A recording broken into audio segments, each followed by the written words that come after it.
رحمك أبغي يا إلهي راجيا رحمك أبغي يا إلهي راجيا منك الرضا منك الرضا منك الرضا فاجرني ونادي.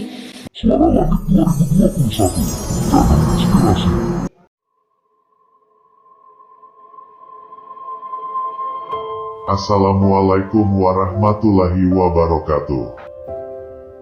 Selamat datang kembali di channel Suara Langit 2021. Pada tayangan video kali ini, kami akan mengisahkan tentang salah satu ulama besar dari tanah Kalimantan. Beliau adalah Syekh Muhammad Arsyad Al-Banjari. Semoga dengan tayangan ini bisa menambah pengetahuan kita tentang sejarah ulama di Nusantara. Banjarmasin, Kalimantan Selatan, telah menjadi sumber penyebaran dan perkembangan Islam di bumi Nusantara dan khususnya di bumi Kalimantan setidaknya dimulai sejak permulaan awal abad ke-16. Syekh Muhammad Arsyad Al-Banjari, tahun 1710 sampai tahun 1812 merupakan seorang ulama yang masyhur dari bumi Kalimantan atau Borneo.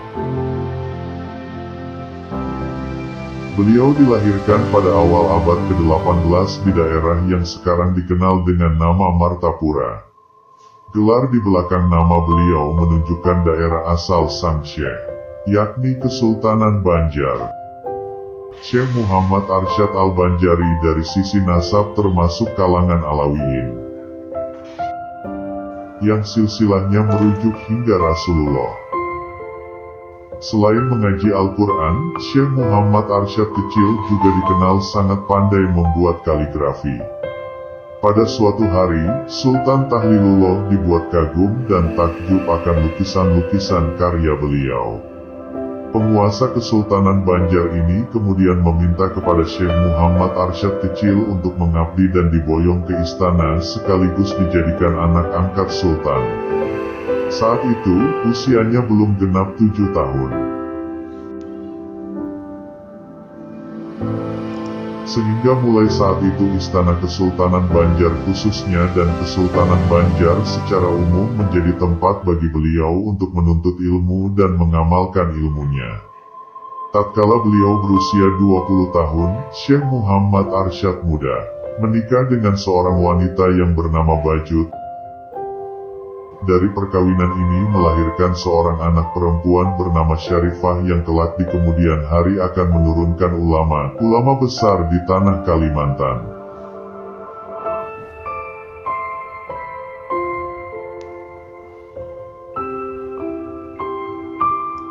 Syekh Muhammad Arsyad muda sangat ingin sekali untuk dapat belajar langsung ke tanah suci Makkah, sekaligus menunaikan ibadah haji. Keinginan beliau ini ternyata sangat didukung oleh sang istri. Keinginan beliau ini ternyata didukung oleh Kesultanan Banjar yang kemudian dibuktikan dengan membiayai Syekh Muhammad Arsyad muda untuk pergi menunaikan ibadah haji ke tanah suci Makkah pada tahun 1739. Kemudian beliau dalam perjalanan ke tanah suci Mekah tidak semata-mata melaksanakan rukun Islam kelima, tetapi juga beliau menimba ilmu dari ulama-ulama di tanah haram. Di Masjid Al-Haram, Syekh Muhammad Arsyad Al-Banjari muda belajar pada sejumlah guru besar.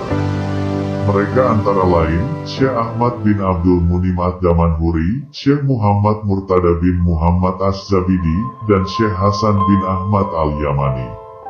Kemudian, Syekh Salim bin Abdullah Al-Basri, Syekh Sidik bin Umar Khan, dan Syekh Abdullah bin Hijazi Asy Syarkawi.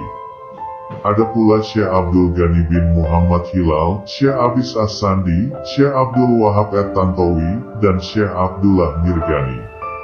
Syekh Muhammad Arsyad muda belajar fikih mazhab Imam Syafi'i kepada Syekh Atailah bin Ahmad Al-Misri dan Syekh Muhammad bin Sulaiman Al-Kurdi.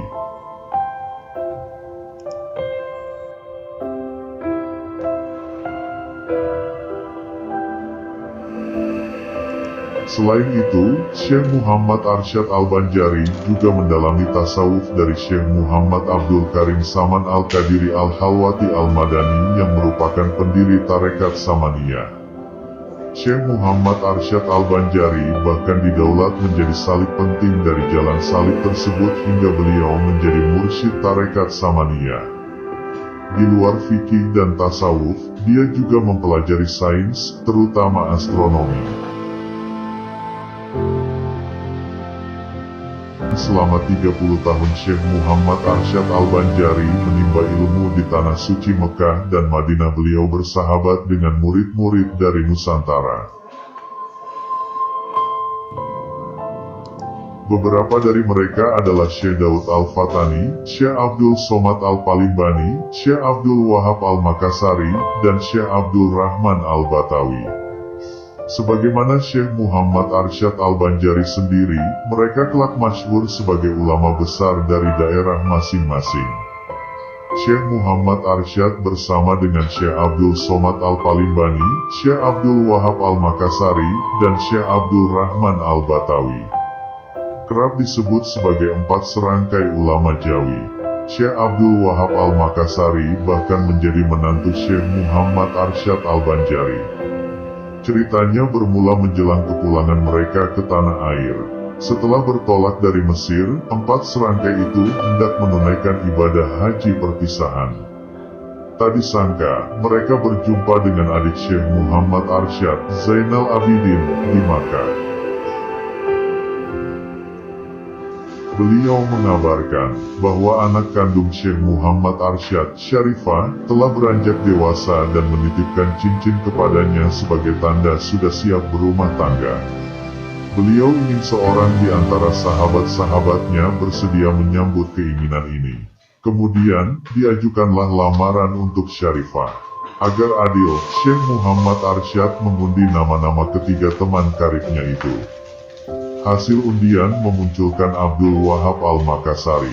Dengan demikian, berlangsunglah pernikahan antara Syarifah yang diwakili ayahnya Syekh Muhammad Arsyad Al-Banjari dan Syekh Abdul Wahab Al-Makassari. Adapun saksi-saksi adalah Zainal Abidin, Abdul Somad Al-Palimbani, dan Abdul Rahman Al-Batawi.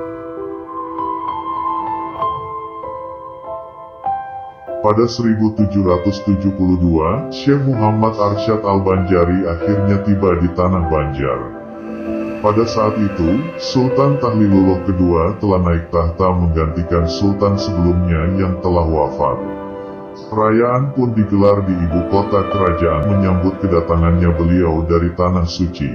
Sultan Tahlilullah II kemudian memberikan amanah kepada beliau sebagai Kadi Negeri. Jabatan ini setara dengan penasihat raja. Meski begitu, Syekh Muhammad Arsyad Al-Banjari lebih memilih tinggal di luar istana. Dia kemudian mendirikan pesantren dalam pagar di atas tanah milik Sultan. Penguasa Banjar itu menghadiahkan kawasan tersebut yang terletak di sekitar desa tempat kelahiran sang Syekh. Syekh Muhammad Arsyad juga giat menulis. Beberapa karyanya membicarakan masalah-masalah fikih mazhab Syafi'i dan tasawuf.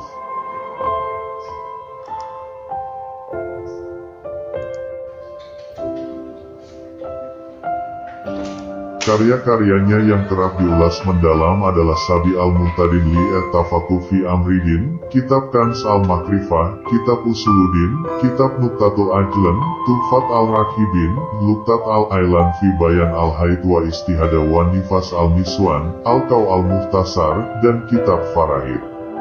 Namun demikian, masih banyak kitab karangan beliau yang tidak terlacak keberadaannya hingga zaman sekarang. Bagaimanapun, karya-karyanya yang tersedia sampai saat ini terus dipakai di sejumlah lembaga pendidikan, baik dalam maupun luar negeri. Sabilal al-Muhtadin, misalnya, merupakan buku monumental tentang fikih mazhab Imam Syafi'i yang terdiri atas 2 jilid. Buah pemikirannya tidak hanya melalui buku-buku karangannya. Tidak sedikit dari muridnya juga menghimpun ceramah-ceramah sang Syekh ke dalam beberapa buku. Syekh Muhammad Arsyad Al-Banjari wafat dalam usia yang melampaui 1 abad 108 tahun pada 1812. Sampai saat ini, namanya tetap dikenang sebagai ulama Kalimantan pelopor dakwah Islam di Indonesia, Malaysia, dan Brunei Darussalam. Dan karya beliau Sabilal Muhtadin diabadikan menjadi nama Masjid Raya Banjarmasin, Sabilal Muhtadin.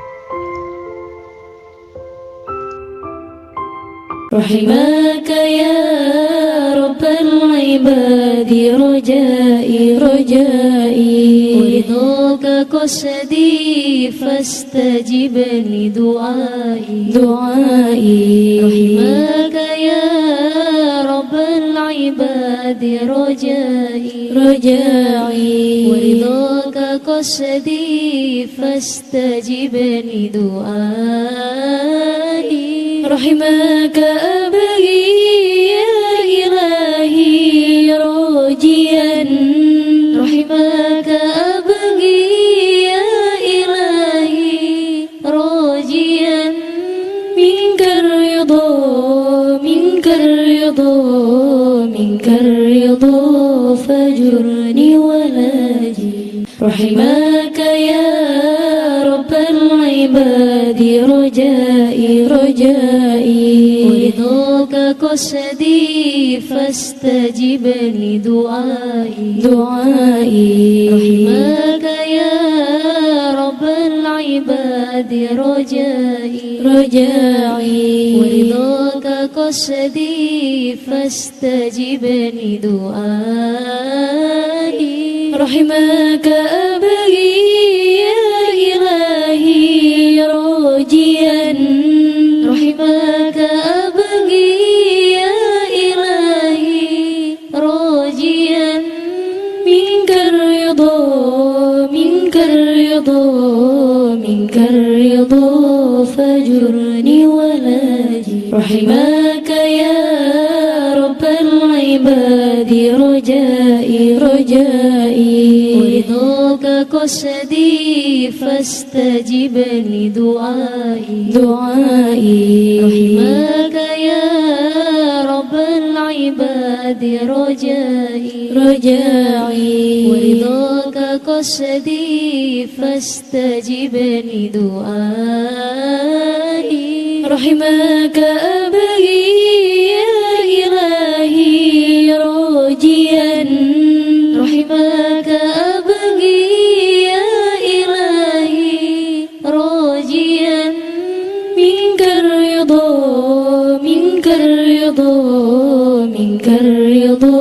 فاجرني ولا